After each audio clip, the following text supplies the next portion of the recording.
ഇനി മാതാവോട് ഒരാളെ കണക്കാട്ടി വാങ്ങിയോ? ഇനി മാതാവോട് നീ വിശ്വസിക്കാണ്ടോ? വിചാരിച്ചല്ല എങ്കിലും അല്ലേ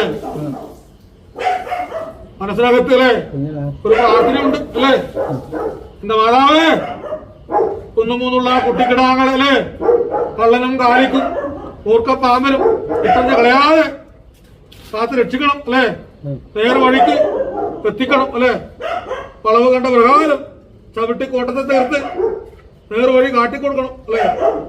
നല്ലൊരു കടവില് എന്റെ കന്നുകളൊക്കെ എത്തിക്കണം എന്നിരിക്കുന്ന പ്രാർത്ഥനയാണല്ലേ?